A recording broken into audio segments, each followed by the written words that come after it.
السلام علیکم ورحمۃ اللہ وبرکاتہ۔ قال اللہ تعالیٰ فی شان حبیبہ ان اللہ ملائکۃ یصلون علی النبی یا ایھا الذین آمنوا صلوا علیہ وسلموا تسلیما۔ اللہم صلی علی سیدنا شفیعنا مولانا محمد سیدنا مولانا محمد بارک وسلم۔ صلاۃ و السلام علیک یا رسول اللہ، صلاۃ و السلام علیک یا نبی اللہ، صلاۃ و السلام علیک یا محمد مصطفیٰ صلی اللہ علیہ وسلم۔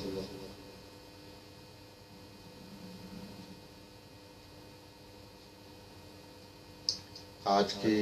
مجلس میں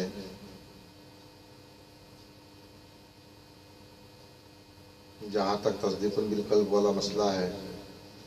میں نے اپنی طرف سے اس کا جہاں تک ضروری سمجھا کچھ قرآن آیت کے حوالے کے ذریعے سے میں نے وہ تمام چیزیں بیان کی ہیں۔ اللہ تعالی ہم کو آپ کو سب کو توفیق عطا فرمائے اس کو سمجھنے کی اور عمل پیرا ہونے کی اور مومن بن کر جینے کی، دنیا اور آخرت میں اللہ اور اللہ کے رسول کی رضا کے ساتھ کے رہنے کی۔ آج جبکہ محرم الحرام کا موقع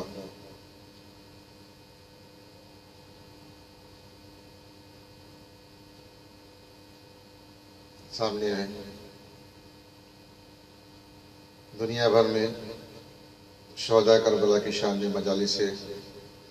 منعقد کی جاتی ہیں، ذکر اذکار ہوتے ہیں اور علماء حضرات شہداء کربلا کی زندگی اور ان پر کربلا میں گزرے ہوئے واقعات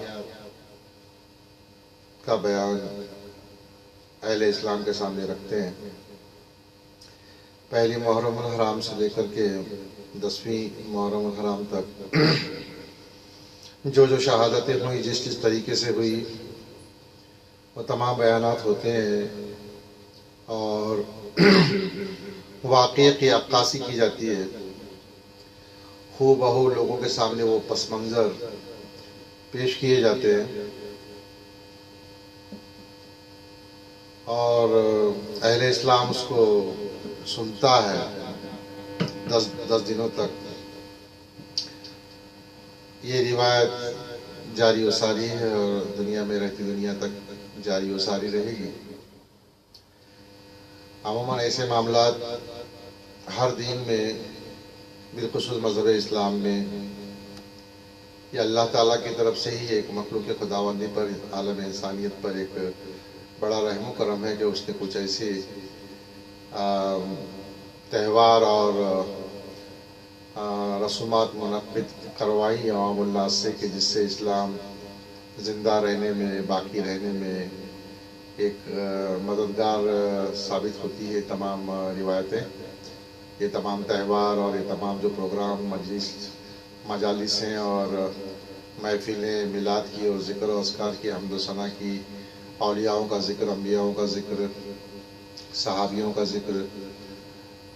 اس بہانے دین محمدی کے ماننے والوں کو اسلام کی راہ پہ چلنے کی مزید توفیق عطا ہوتی ہے، بزرگان دین کے نقش قدم پر چلنے کی توفیق عطا ہوتی ہے۔ اسی لیے خاص طور سے علماء کرام اور خطیب حضرات، اللہ نے جن کو باشعور بنایا ہے دینی اور دنیاوی معاملات میں، ظاہری اور باطنی علوم میں، وہ اپنے اپنے علم کے تجربات کی بنا پر مخلوق امت محمدیہ کے سامنے وہ باتیں رکھتے ہیں اور یہ بتایا جاتا ہے کہ کس طرح سے اسلام نے سیدنا حضرت امام حسن حسین رضی اللہ تعالیٰ عنہ اور ان کے ساتھ کے جو شہداء ہیں ان کے ساتھ کربلا کے میدان میں اور دیگر جگہوں پر کیا کیا واقعات ہوئے، کیسے کیسے تکالیفیں دی گئی اور انہوں نے ان مصیبتوں کا سامنا کیا، تکالیفیں برداشت کی، لیکن غیر اللہ کے سامنے سجدے نہیں کیے اور تا قیامت تک کے لیے دنیا میں ایک مثال قائم کر دی کہ اسلام زندہ ہوتا ہے ہر کربلا کے بعد، شہدائے کربلا نے یہ ثابت کر دیا کہ ہم دین محمدی کے لیے، اللہ کے لیے، اللہ کے رسول کے لیے اپنے جان دینا گوارا کر سکتے ہیں، لیکن ہم غیر اللہ کی طرف جھک نہیں سکتے۔ تفصیل میں جانا ہو تو پھر وہ غیر اللہ اور حق اللہ،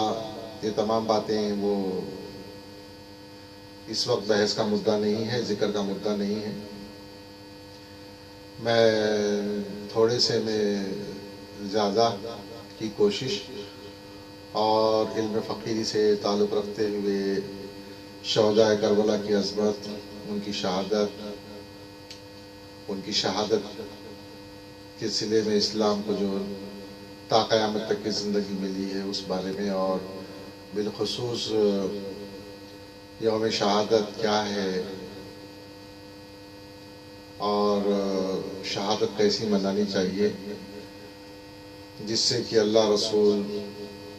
پنجتن پاک شہدائے کربلا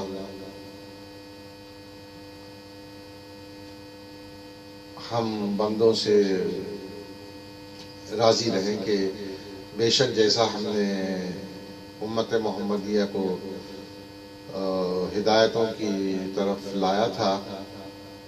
ویسے ہی امت محمدیہ ایک اللہ، ایک رسول اور ایک قرآن کی بنے رہ کر دین محمدی پر گامزن ہے اور روایتوں کو جاری و ساری رکھیں۔ روایتوں کو جاری اور ساری رکھنے میں بھی یہاں پر بھی میں اس بات پر زور دوں گا کہ یہ ظاہرہ اور باطنہ، ظاہری طور کی عبادت اور باطنی طور کی عبادت جو ہر عبادت میں ہوتی ہے، اسی طرح سے شہدائے کربلا کی یاد میں پہلی محرم الحرام سے لے کے 10ویں محرم الحرام تک اور دیگر فرقوں میں 40 دن تک جس طرح کی عبادات، ریاضات، حمد و ثنا، ذکر، اذکار شہدائے کربلا کی یاد میں، ان کی زندگی کے